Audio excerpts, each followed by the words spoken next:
Namaste. So, as we enter into the special Darshan Day, 24th November,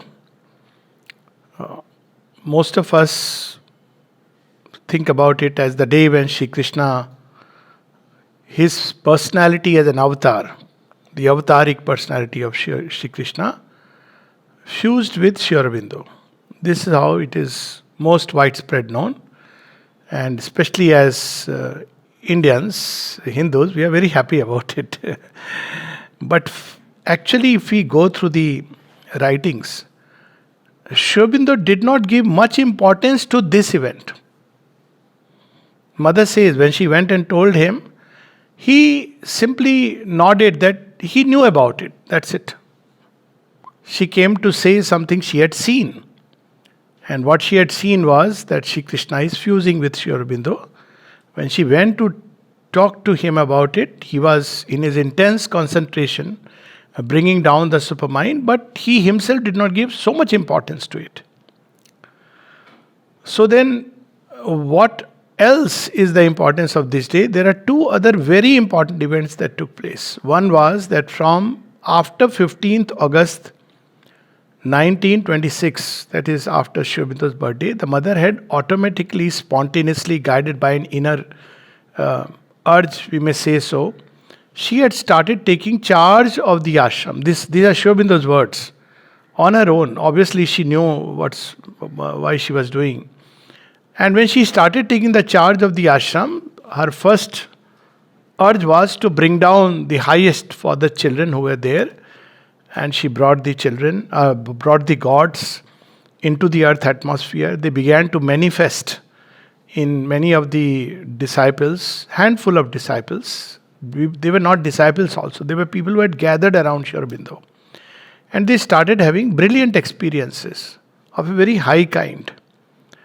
And then she goes and tells Sri Aurobindo about it. Sri Aurobindo says, yes, I know, we can make a great religion out of it, the greatest, and till the end of the world people will, worship. But this is not what we want.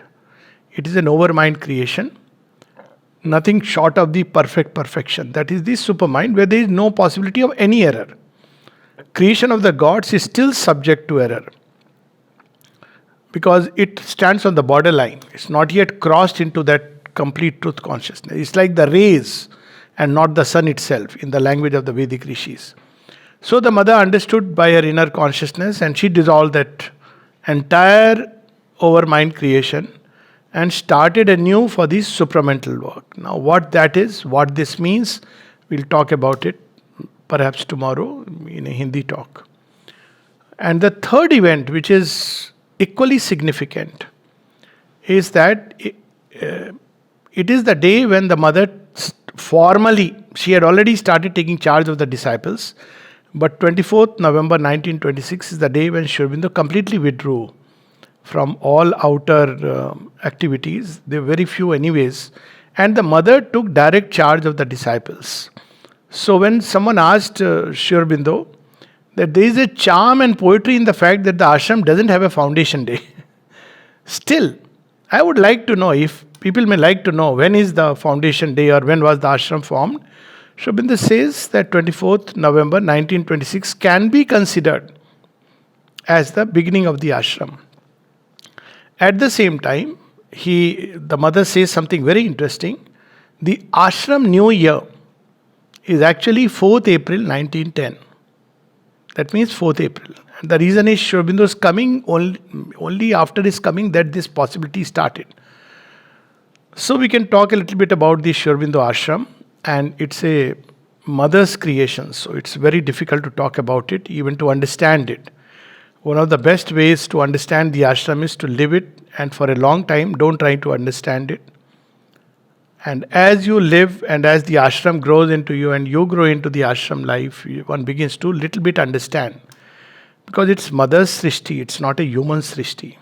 Even to understand the creation that we have made we have participated in, so difficult. But there are several hints that the mother and Sri Aurobindo have given, and we can talk about it. But before that, it should be very, very clear that making an ashram or building an ashram or creating an ashram, whatever we may say, and having disciples. This was not Mother's and Sri Aurobindo's mission. Someone asked Sri Aurobindo, he says, this will be hardly anything for the mother to come down and start an ashram with some people. This grew as an extension of their core mission. So their core mission was to create the bridge between man's mind and God's, to build the bridge between earth as it is today and the supramental worlds that are trying to manifest. And the mother says very powerfully that even if not a single person recognized, still they would do it. The avatar doesn't need anybody to know. And the mother said, our work does not depend upon any human being. This work doesn't depend on any human being. And we can take a comparison. For instance, Sri Rama came in the avatar and he brought in a new consciousness. He didn't start an ashram. He didn't even give a talk or write anything. Sri Krishna, very few recognized him. He gave the Gita. He didn't start a school, and yet we see that his work was done. Similarly, Sri Aurobindo and the mother's work would have been this part of the work which is the most important work. This part of the work was entirely upon them. They were the bridge. Their body, their consciousness, and they were to build the bridge of consciousness by embodying on one side the human consciousness, on the other side the unmanifest supermind. And that, even if no one knew, there was no ashram, their work would be a success as long as this happened, which happened. So this is important to understand.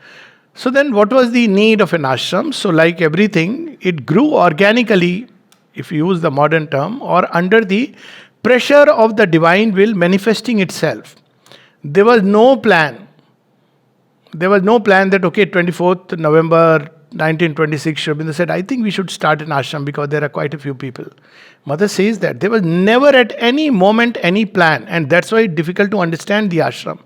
It was not started with a mental thought, mental idea, we have to accommodate so many people, houses are required, nothing. So it started, as Sri Aurobindo says, by the pressure of the chit tapas. They were doing tapasya. And as a result of their tapasya, just like we see that Vishwamitra created an annexe of Swarga for Trishanku. And Trishanku is not just one being. Trishanku is a type of humanity wanting to go to heaven but is not ready. Similarly, the mother and Sri Aurobindo, as a result of their tapasya, as an explosion of their tapasya, as an extension of their tapasya, the ashram came up. So obviously in the scheme of things, it has a purpose. So what was the purpose? One of the first writings, one of the first reasons why the mother created the ashram is when the divine comes, though he comes to bridge, open next rung of the ladder, and he would do it even if no human being knew about it. But he comes with divine dreams, divine ideals, and that he wants to manifest. To manifest, you need time and space. To conquer space and to conquer time, in which that divine world can manifest, express itself. And there is also a need for a collective kind of life. Sri Aurobindo speaks about it in one of his letters to Barin, Deva Sangha. So that a collective life, a group of humanity can thrive, can be nurtured with this new consciousness and move towards that. How is that important to the rest? Because we are all interconnected, and simply because one person strives, let's take for example in a household, there are 4 people, or let's say there are just 2 people, husband and wife, or friends, and as one person strives to move in a certain direction, because of the interconnectedness, the other person will either have to keep pace or there will be a break. Just can't help it. It's the law of evolution. Now, when one human being, that's how Buddha helped mankind. One Buddha and hundreds and thousands are lit up with that spark and begin to follow. So it's not important that there are so many adherents and followers. Sri Aurobindo never wanted that, and he has made it very clear in his letter. I do not want thousands of people. That's not important. But even if a few handful sincerely are uplifted, then because there will be a vacuum. To fill the vacuum, more and more will come. As more will come to the next step, others will follow suit. This is how the new creation will proceed. So this was the whole purpose, that let there be a sample of humanity.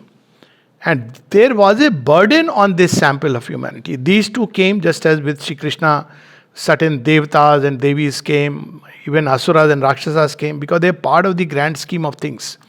So they were all waiting for this moment, and they also came to become part of this scheme. How were they going to help by becoming part of this scheme? Very simple. Let's take, for example, a scientist. He experiments on discovering, let's say, the principle of electricity or solar lights. He does it in his own laboratory with a few assistants. Each one contributes something. There is the main scientist who has the idea and is working out all the inner plans. There are others who are trying to build, panels. There are still others who are trying to find how to fix it. But once it has been worked out in one laboratory, then it can be replicated. It's like a fire which spreads. So Sri Aurobindo in one of his letters writes, this ashram is a laboratory, as X puts it, a very different meaning. How is it a laboratory? It's a laboratory of human evolution. Where does the laboratory begin? People enter from very, very different kinds of points into the ashram life.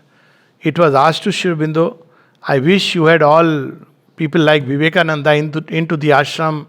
What a master and what a disciples.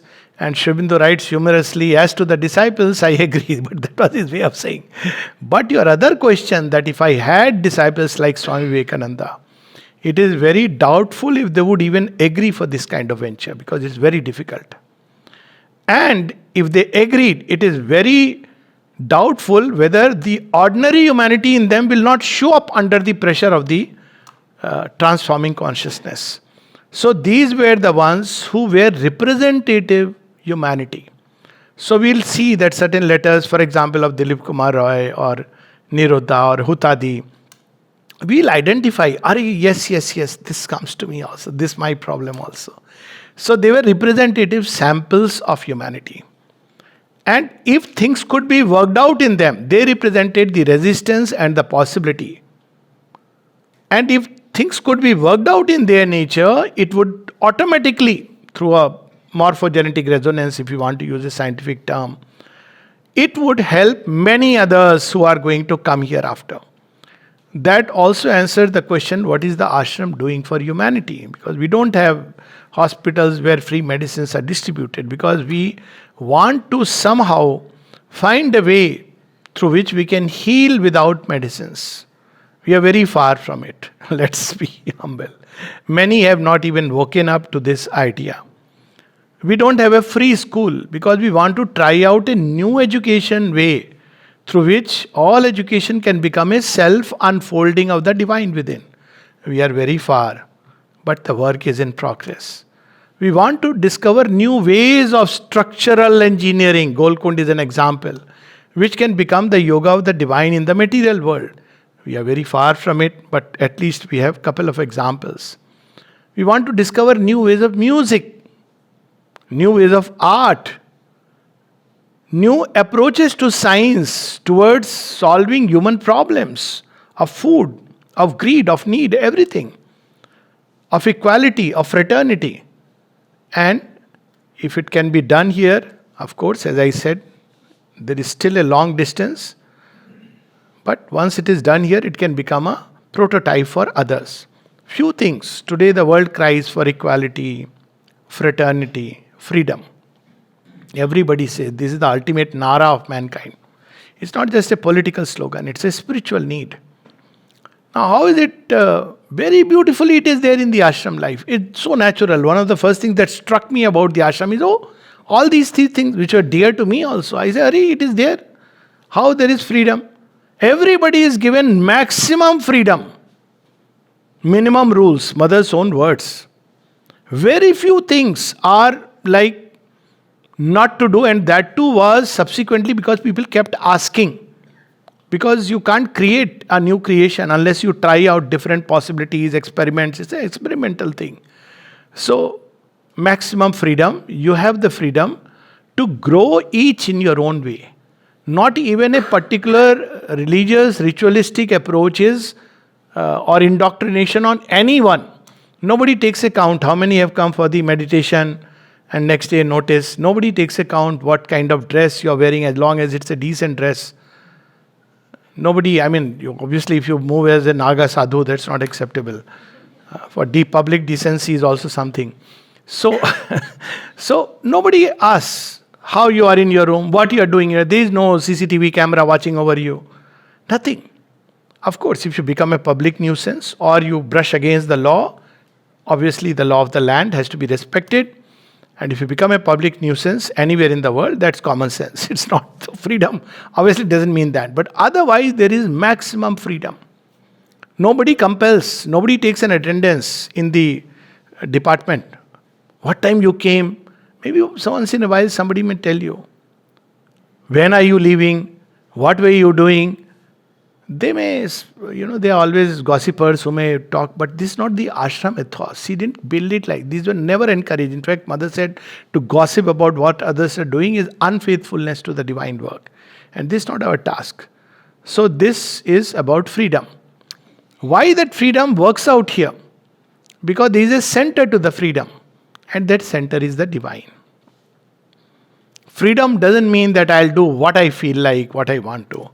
It is understood that the goal is the divine. So then that freedom, now you organize your life in your own free way, which will help you to find the divine. And if we don't, what if we don't? The pressure of consciousness of the ashram will automatically, people can't bear it and they go away. This has happened. If you think that, if one thinks that, okay, I'll do whatever I feel like, it doesn't matter. Nobody is here to monitor me. Nobody is going to tell me. It doesn't matter. There is Mother says at one point, there is no outer test. But there is a very severe inner test which goes on. There are forces that are constantly, and she is watching over it, ultimately all under her grace. That's why it's an experiment. It's an evolution. So a point comes when one cannot bear the pressure of change. So one goes away. It's perfectly fine. It's nobody asks a question. Nobody calls anybody, invites to join the ashram. In fact, right from Sri Aurobindo's, it's a way of saying Sri Aurobindo's time, there were many more people who were asked not to come.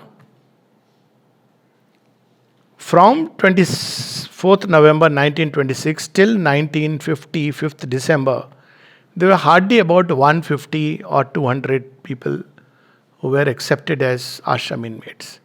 Most people were not asked. They were asked to do the sadhana outside. So another illusion which we must not have is that one must become an ashram inmate to do the yoga. Several letters of Mother and Sri Aurobindo, it's very clear that one can be anywhere and do this yoga. Even in the ashram or in Pondicherry, let me put it like that, there were two kinds of people and there are plenty of letters to that effect. Those who came with family, who wanted to support the family, who came with a child, who came with wife or husband, whatever it is. So they could be part of the ashram, they would be considered like that, but they are supporting themselves. That means they are earning the money and this was one of the bases. It was not that they are not ashram inmates simply because they are having their family. This is another conception that many people have. There was always people like that. On the other hand, there were those who came who wanted to join the ashram in this way that, physically, I want to depend fully on the ashram. So in that case, nobody was asked for it, but whatever they could, they offered to the ashram.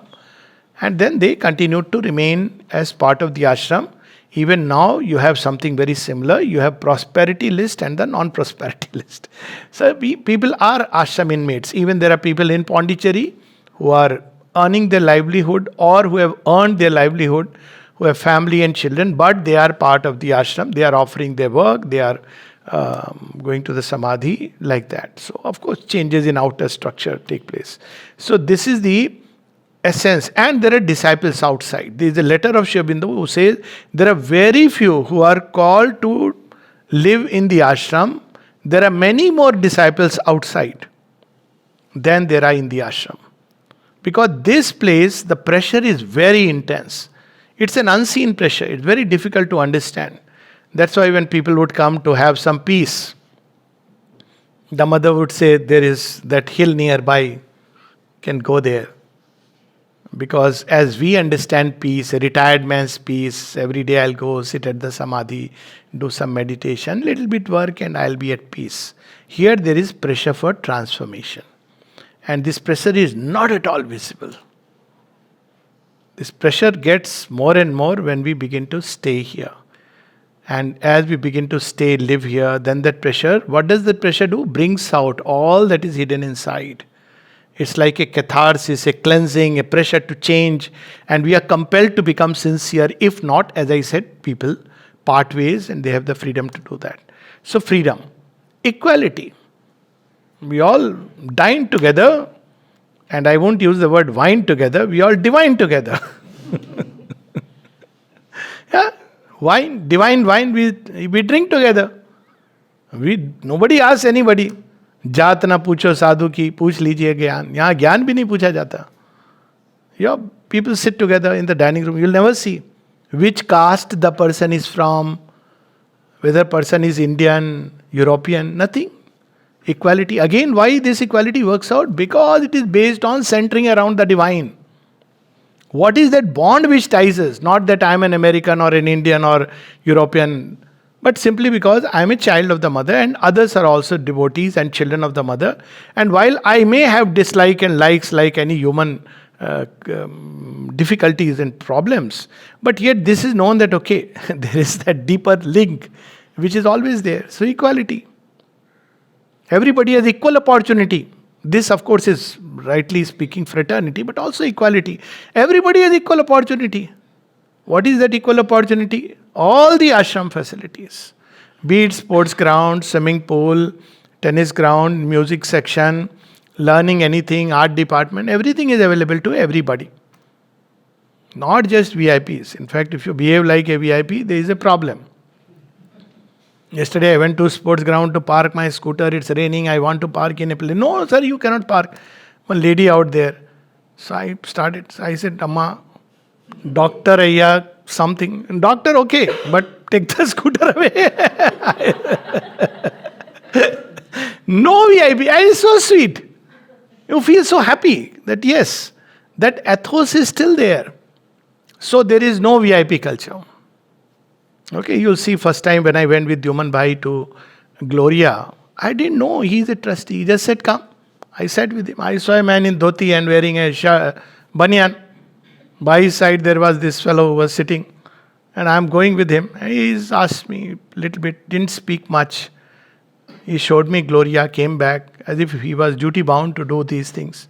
He would send me on birthday because we shared the birthday, happy birthday. And I used to be surprised how he remembers. That's a kind of humility. Many times you won't even know. There are people in the ashram who don't know who are the trustees. You'll be surprised, but it is true. So that VIP culture and this and that is, those who want to flatter and all is a different thing altogether, but it's neither expected nor required. Everybody has equal rights, equal opportunities to grow. So this is the way this ashram has grown up to hold an ideal of humanity very high. And why this is possible? Simply because this life is centered around the divine. And this is a message to the world.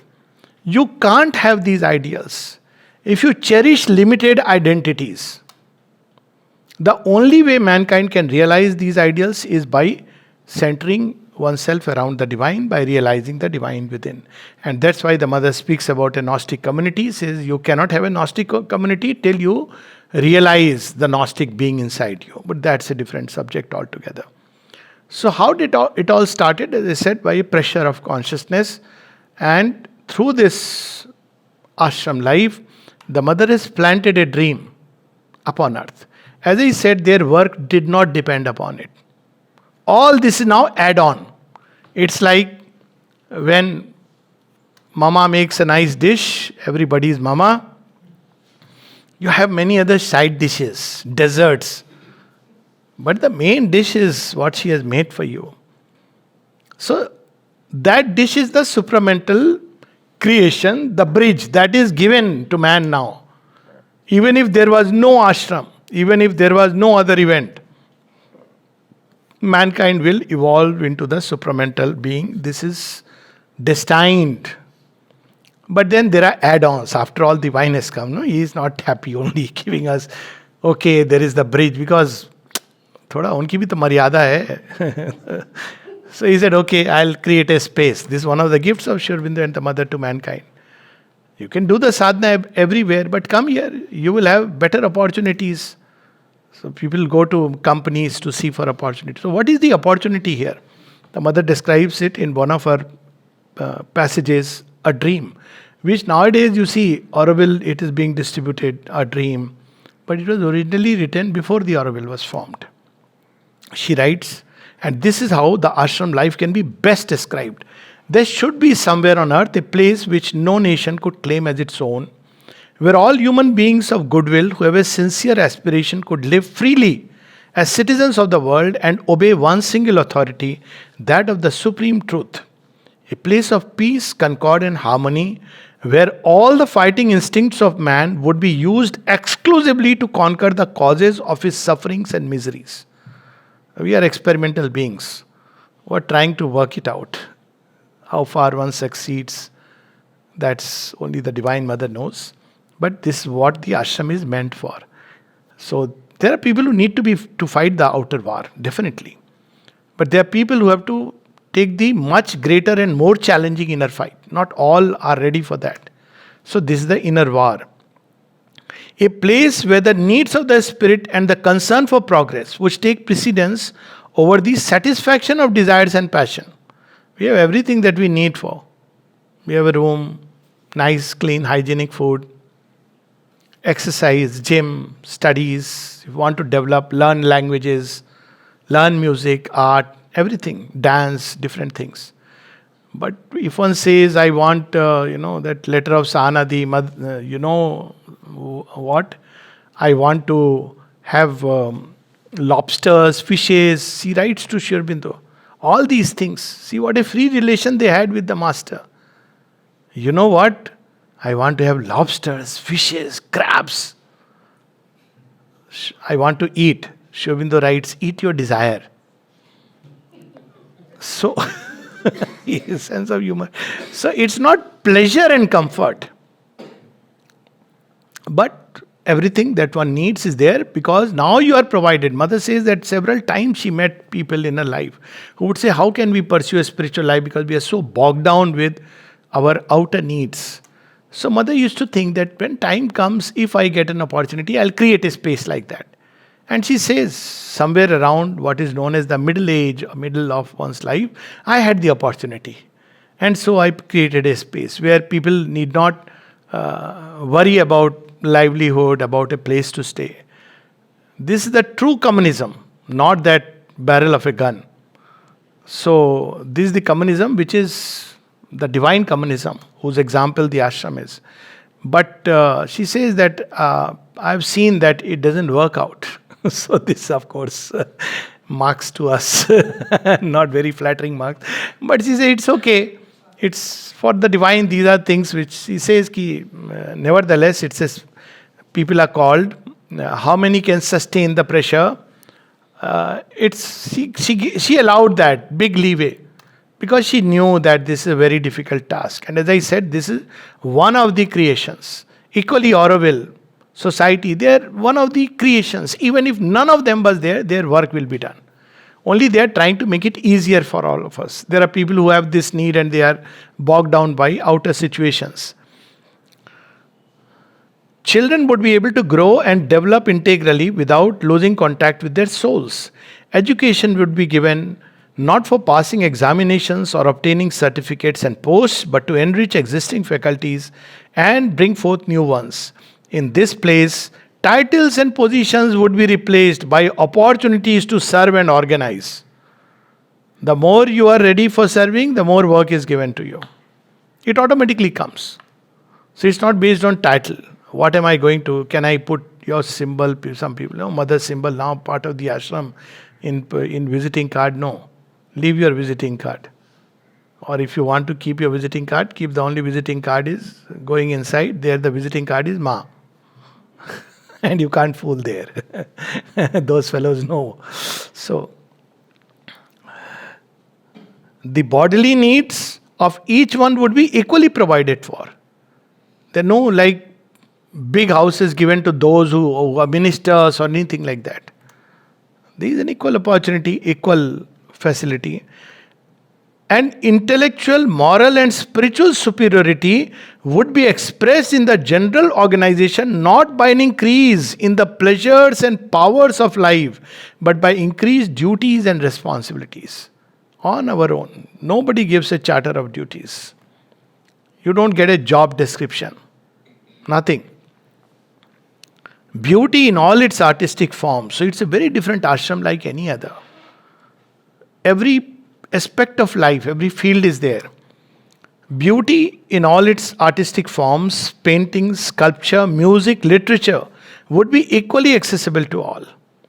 The ability to share in the joy it brings would be limited only by the capacities of each one and not by social or financial position. Any ashram inmate wants to learn any of these, they are very good teachers, you can just enroll, you can learn. No money, nothing, no questions asked. So this is how you can learn languages, you can learn music. For in this ideal place, money would no longer be the sovereign lord. That's a very important thing. There is no special darshan. I was very happy when I came here. There is no deluxe darshan. No special darshan. Nobody sees, okay, how much is in your pocket. They see what is in your heart. Even that they don't see. Because people don't have the vision to see. But nothing. How much you are offering? They will simply give you an envelope. Put it, write it. That's it. Nobody is watching over you how much you are offering. Even small amount of money, still you get a blessing packet. Still it is all accepted. Nobody said, oh, only this much you are giving, you are a rich man. Nothing. So money is not the Lord. Individual worth would have a far greater importance than that of material world and social standing. There are so many examples of this. One of them, funny one, was one Major General Saab. He was working in Sri Aurobindo Society, but it was very interesting. He was a very nice person, very good human being. He would not throw his weight around. And once everybody thought that people use the word general. So there were people who didn't know about the rank structure. They thought General Saab is very general category. Major is good. And he used to take it laughingly and he would say, everybody calls me Major Saab, Major Saab. I am also enjoying. So there is no such thing. There are so many instances. Someone came to International Guest House. There was a person sitting on the stool outside who gave all the directions, hints, everything. And afterwards he came to know he is a retired Supreme Court judge. And there are plenty of examples like that. So if those are the things one wants, then, well, the whole world is there, Mother said, for all these things. So what is important is develop one's capacities and possibilities while being of service to the community as a whole, which for its own part would provide for each individual's subsistence and sphere of action. In short, it would be a place where human relationships, which are normally based almost exclusively on competition and strife, would be replaced by relationships of emulation in doing well, of collaboration and real brotherhood. We don't, when we speak to each other, we don't say, "Acha, ye to driver hai, main to ye hu." Nahi. It's such a joy. It's a real brotherhood. People can be together in such a beautiful way. The earth is certainly not ready to realize such an ideal. For mankind does not yet possess sufficient knowledge to understand and adopt it, nor the conscious force that is indispensable in order to execute it. That is why I call it a dream. But then she says something interesting, and yet this dream is in the course of becoming a reality. That is what we are striving for in Sri Aurobindo Ashram, on a very small scale in proportion to our limited means. So this dream she has planted here. But this is a dream for the whole world. This is only a small seed plot. But this is meant to be. So what will happen in the future, which more and more we see, already this urge is coming up and is there in the life divine, that more and more there will be Gnostic communities. They will spring up all over the world. I know people in certain places who are trying this experiment. Gnostic communities, where people would like to live. Communes, this is the future of mankind. Not societies, but communes, where they live together, centered around, their life is centered around the great ideal. And that's how they will come together, support each other, nourish each other. And this, when it will manifest, we don't know, but this is going to be the future. There are some places, very few, but it has started. Delhi Ashram is one example, branch of the ashram. There's some society centers, some centers outside where people are trying this. And that's why Sri Aurobindo says in one of his letters, for the ashram, there has never been at any time a mental plan, a fixed program, or an organization decided beforehand.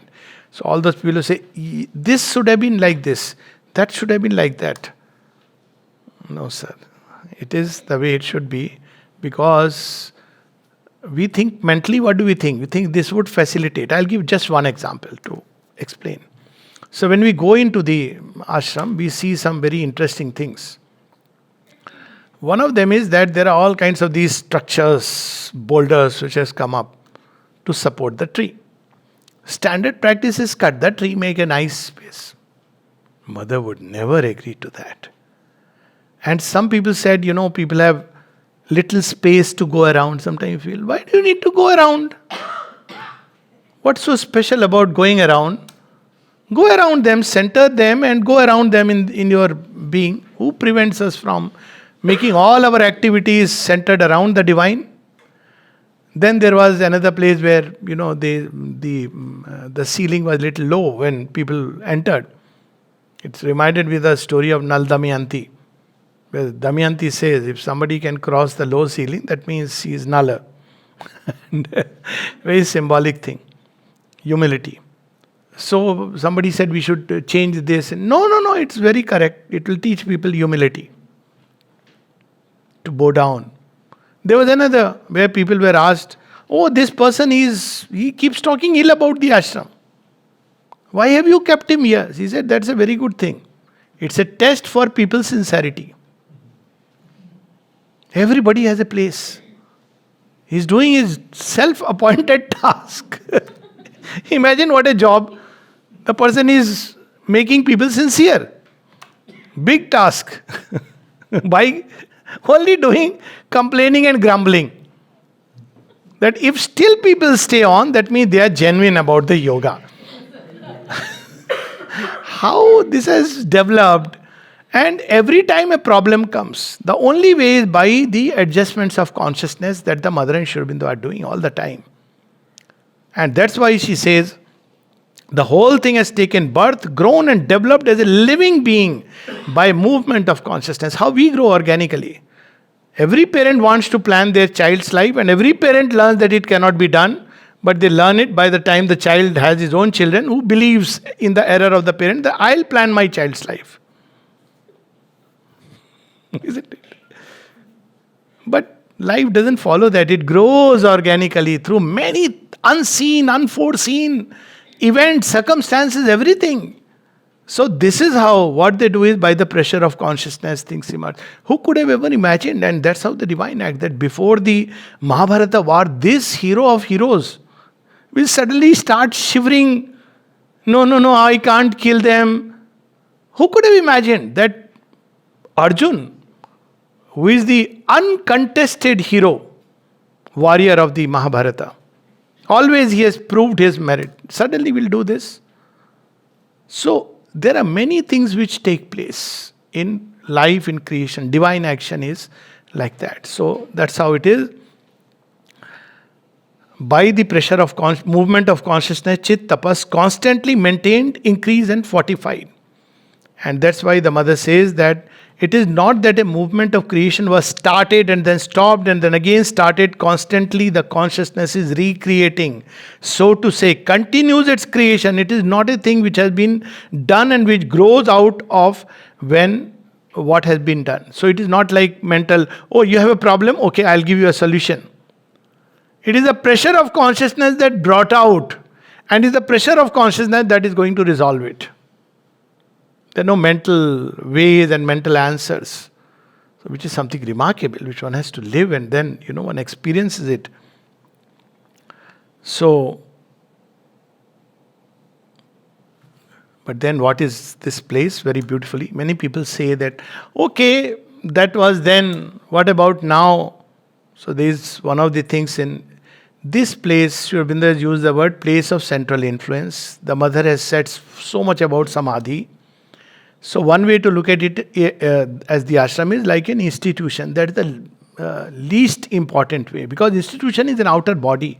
And thank God it is not an institutionalized, organized life. We know what happens to institutionalized, organized.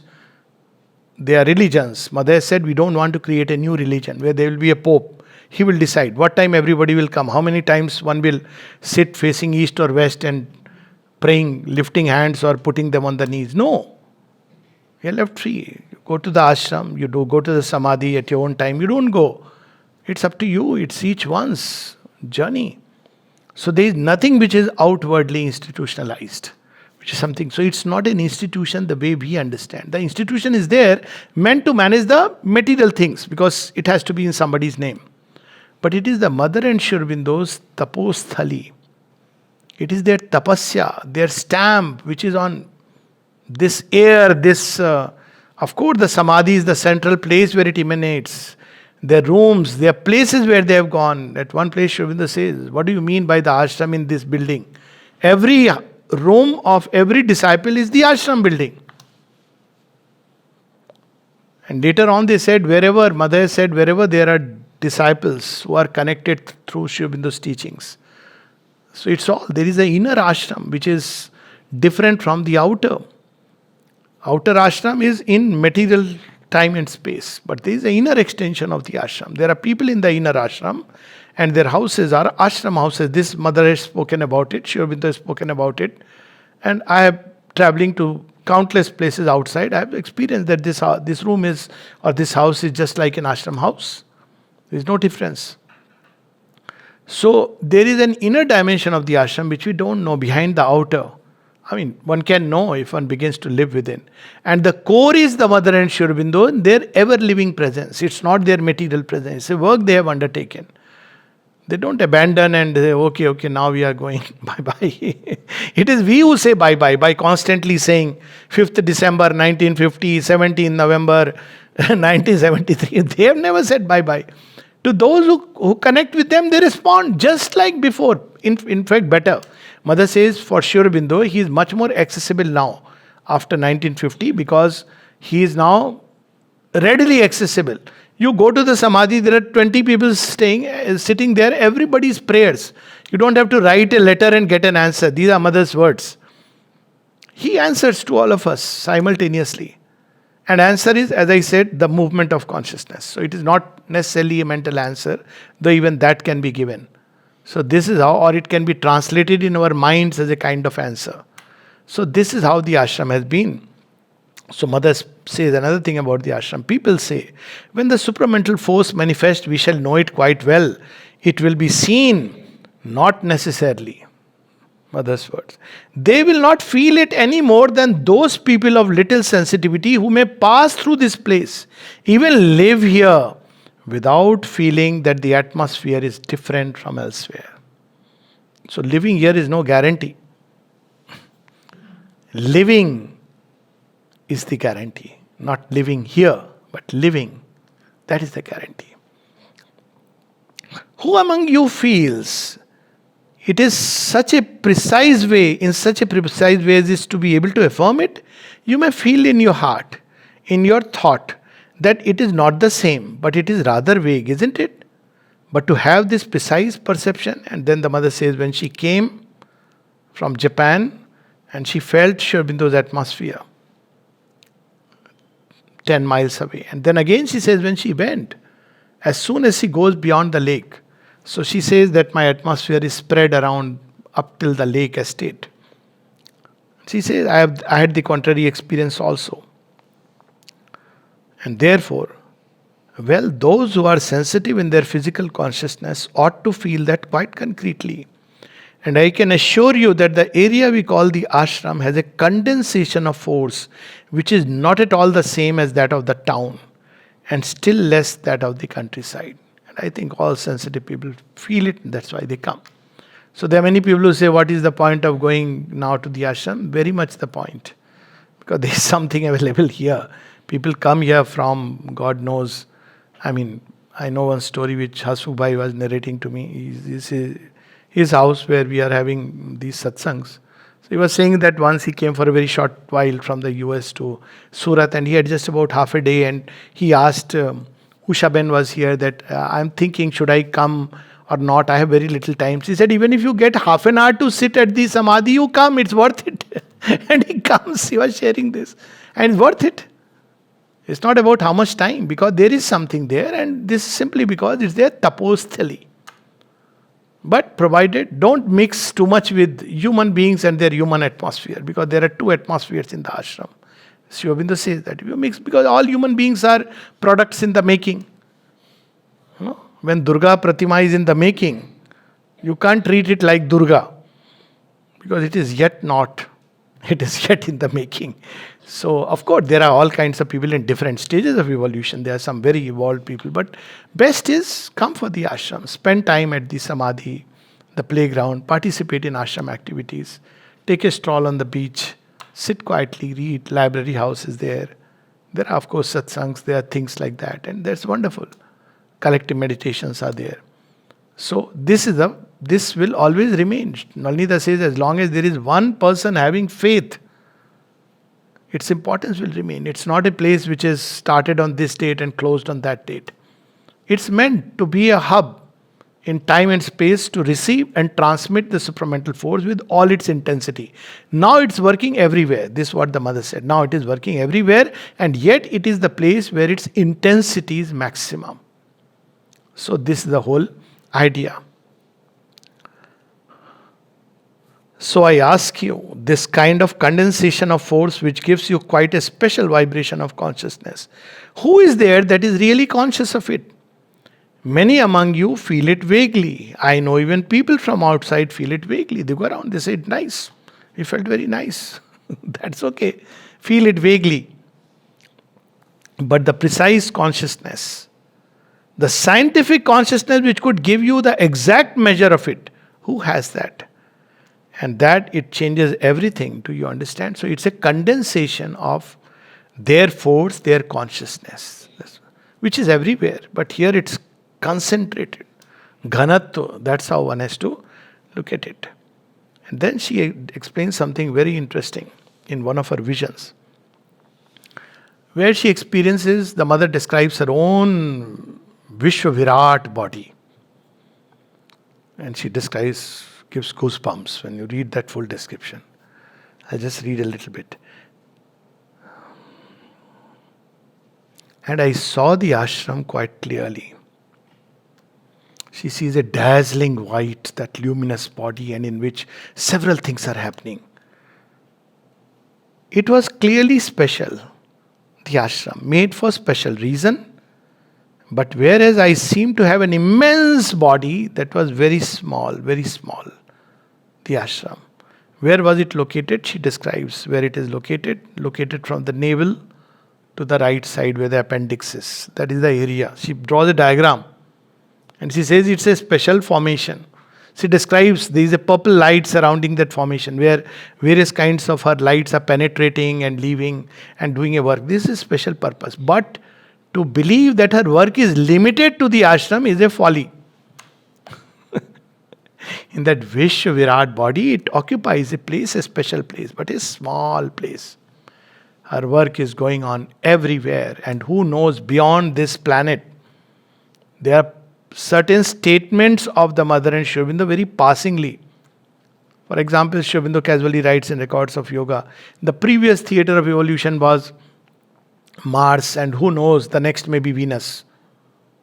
Just casually. And the mother also speaks about how is the atmosphere in Mars and Venus. We don't know what they are preparing, where all they are preparing. I am not guessing anything, not imagining. I am just saying based on their... We have no clue about the kind of plan they have. What all they are working, where all they are working. So, before we enter into fantasizing, but human mind has picked up something. Things like that we see. It was a force with a sparkling white light at its center, the light which is the force of the Divine Mother. And as soon as it was well packed and concentrated inside or condensed, it took on all the colors, vibrations of every color, like a materialization. These colors were like a materialization of the divine force when it enters matter. So, this is how there is a special work. It's meant for a special work, which we have already talked about. The special section of humanity as representative. Also about the inner ashram, which is everywhere. And then she cautions us. Do not judge on appearances and do not listen to what people say, because these two things are misleading. But if you find it necessary to go, of course you can go, and from an external point of view, it may be indeed wiser. She's writing to a disciple who wants to go because he is not able to stay, finding here fault or there fault. She says, well, it's up to you. But then she says, moreover, it is not easy to remain here. People often think everything is provided. So wonderful. That is a problem. When everything is provided, man looks for what is not provided. So there are a list of pleasure, comfort, cha-cha, nana, tao, शादी ब्याह ये सब होता नहीं है. So people miss those things. Glutton, palate. So everything is provided, that's true. But those who are seeking all those fanciful things. So she says there is in the ashram and no exterior discipline and no visible test. Nobody is asking anybody. How many hours you are meditating, sir? No. You may be meditating, but Sri Aurobindo, somebody say, oh, he meditates so much. Must be great sadhak. Sri Aurobindo says, yes, he meditates on his wife. You see people going and playing in the playground, coming back, laughing. Say, Hari, ye karte hain ashram mein. You don't know what's happening inside. They are very interesting stories, but we'll just stick to this. But the inner test is severe and constant. A thing spoken or a thing heard is a test. And it can help us grow tremendously if we take the right attitude. This at least has been my experience. And it can equally hit very hard if we take the wrong attitude. It's all about how, with what attitude we take things. One must be very sincere in the aspiration to surmount all egoism and to conquer all vanity in order to be able to stay. Why stay? Even when one comes for 5 days. Suddenly you meet someone on the gate and suddenly you are nobody from somebody. Why? Because you are told, sir, heart baja nahi hai. Then you see somebody going inside and opening a chappal there. You want to walk. No. Open it there. They are working inside, but that dip apart. There is a reason why this is happening. But the human mind can take, all these things. So there are stories like that. Some big army officer who came and in the guest house he was sitting and started recounting. People when they grow old, they recount stories of past. And people who are into the future or young means future. It doesn't matter what is the age. So suddenly the man who was at the reception, he said, please stop talking all this. He took great offense. He started crying. War veteran, talking like this. Expecting people should stand, do namaste and say, Jai Hind, sir. Aap bahut great ho. Nothing of that sort. So these things are inbuilt. It is built like that. Someday you feel, so nice, I have overcome a difficulty, and suddenly something will come, somebody will say something. A little criticism. Talk was nice, but there were these flaws, 1, 2, 3, 4, 5. I am giving random example. I took your medicine and my condition became worse. Now if you feel bad, that means your medicine and you cured. Very simple. I don't cure. Medicine is not my copyright. It didn't work. Okay, I'll change something. So this is the way it works. To teach us humility, gratitude. So surmounting egoism is a very important, challenging task. Surmounting desires, need for pleasure. That's why ashram life is kept so busy that normally even one will not think. Even mother has made a movie theater, okay. Go and watch movie. Because we have Saturday, no? Those movies come sometimes. Nice movies. Sometimes they show even the cricket match. T20, they were going to show the India-Pakistan test, even though it was not, not the final. It's okay. We have all these things. Nice, sweet little things which are part of the ethos. Who can imagine? A complete surrender is not outwardly exacted. Nobody asks. But it is indispensable for those who wish to stick on. And many things come to test the sincerity of the surrender. Surrender means, okay now, whatever happens, आपको दे दिया. There is a saying in Hindi, ओखली में सिर दिया, तो मुसल से क्या डरना. वॉशिंग मशीन में डाल दिया, तो घुर घुर से क्या डरना. It's beautiful, the lap of the Divine Mother. But sometimes she may say, बहुत dirty cloth, take it out. No, mother, this is very nice, take it off. Then she will give us a nice scrub. Child is crying, mother. ये कौन सा साबुन है? Divine soap. It cleanses to the core. Mother, it's hurting. I know my child. Don't worry. After this, I'll only make you quiet. You can cry right now. Like mothers do, no? Child is crying, but mother is going on. Ha, munna, ha, bacha. And she is cleaning. And after that, there is another layer of cleaning. What is that? The towel. After that, she wraps and takes in the lap. Oh, thank you, ma, thank you, ma. So this happens here all the time. Surrender. Child should surrender to the Divine Mother and put oneself in her arms. This is the way to live here. So every place has its own rule. When you go to a new country, visa, there are rules you need to know. You can't say, I will drive the way I drive in India. No.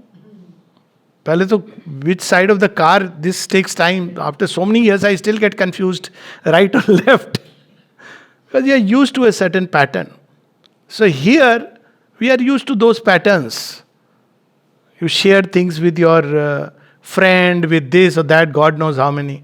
Here, only sharing is with mother. So wonderful. And then she relieves, she does everything. So surrender. This is the key. One single rule to keep surrendering oneself more and more. However, the grace and the help are always there for those who aspire for them, and their power is limitless when received with faith and confidence. That's what is the sadhana here. To surrender, to aspire, to try to grow sincere more and more. And when that is there, the grace and the help are there limitless in abundance. And in a way, it is true everywhere. Finally, this question, as I said, how the ashram has over a period of time evolved.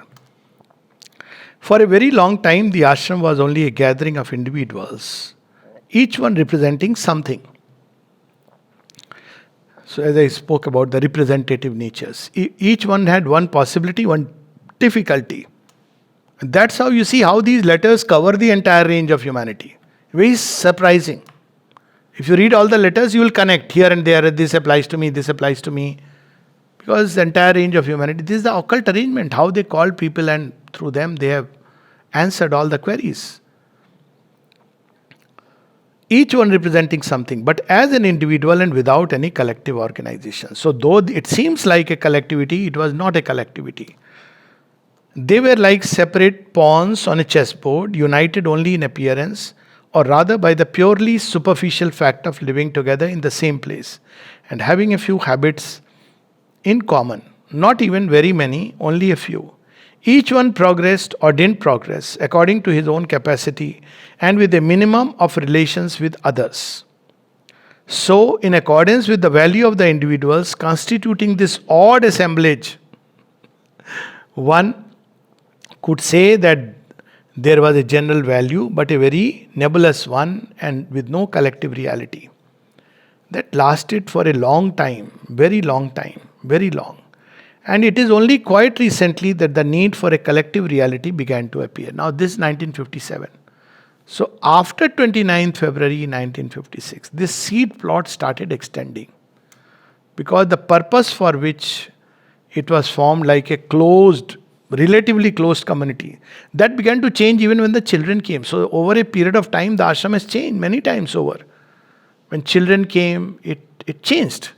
Before that, hardly you could see people speaking to each other.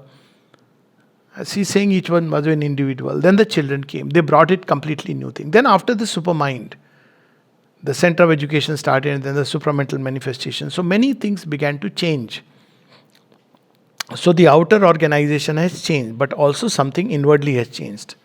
That's what she is reminding us. The need for a collective reality began to appear, which is not necessarily limited to the ashram but embraces all who have declared themselves. I don't mean materially, but in their consciousness to be disciples of Sri Aurobindo and have tried to live their teaching.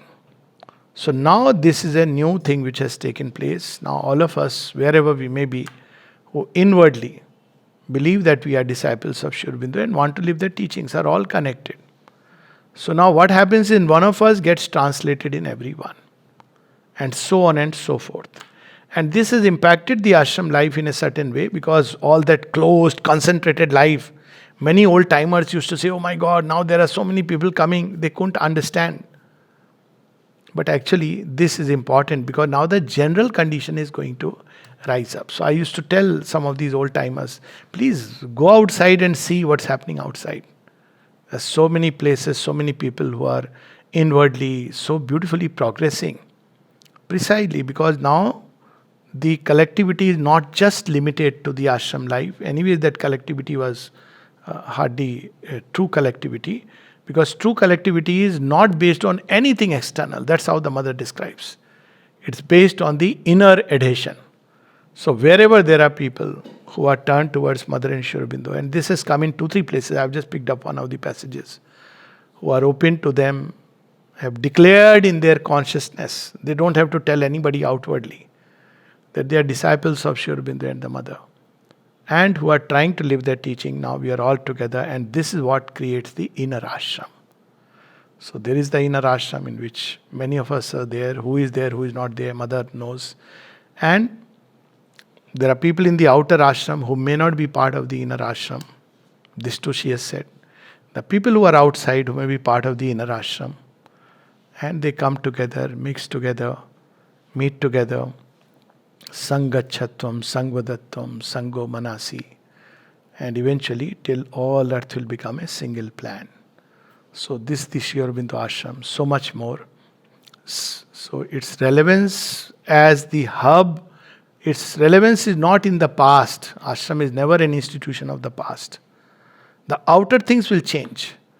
But its relevance is to provide a concrete space, not just for the practice of sadhana, which is, yes, of course, it provides that atmosphere, but most importantly, a hub of supramental condensation of the supramental forces, consciousness, so that people can come, recharge, Sri Aurobindo's words, recharge, and then go back, and then come back again, recharge and go back again.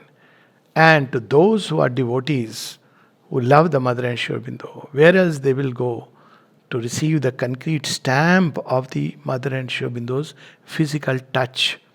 You feel their breath in the atmosphere, and every building where they have walked, where they have put their feet, where they have touched, vibrates with their living presence. And of course the samadhi, where one feels it so very concretely. So this the ashram, and so much more, which the human speech cannot describe. It's an occult miracle of the Divine Mother. Do not try to understand it. Try to live it, be a part of it. Ma.